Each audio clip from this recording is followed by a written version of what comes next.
one of the ways I've heard this expressed in a quite frightening way is a book called The End of Competitive Advantage, which is a very sad story written by a professor from Columbia, Rita Hunter McGrath.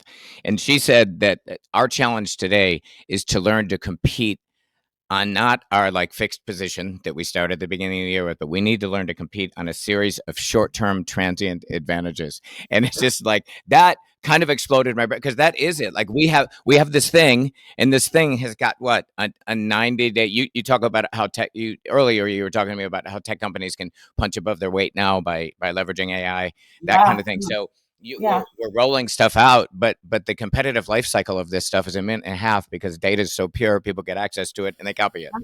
Yeah. Yeah. It's really the wild, wild west. That's like Yeah. the best way I Yes. can describe it, right? And it's almost like we got to figure out how do we put our cowboy hat on to like rise up to the challenge and just not be so fixed in the way that we were thinking about and designing go to markets, and just know like everything is fluid now. And what Yes. drives that fluidity is how quickly can you get information, learn, and get the data to then reshape and go back. And Well, so and that's also back to one of your earlier points about coming in with the old playbook. You know, the entire structure has changed. I did a podcast a week or so ago with Gordon, the CEO of Strategic Account Management Association. And his whole topic was disrupt or be disrupted.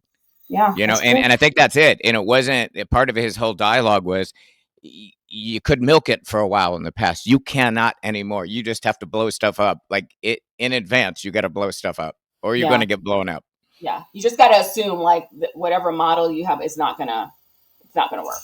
And so yeah, Yeah. I think you're right, right. And it's like to me too, it's like refining that diagnosis muscle as well, right? And that's Yeah. part of also rising up to meet this change, rapid Yeah. change.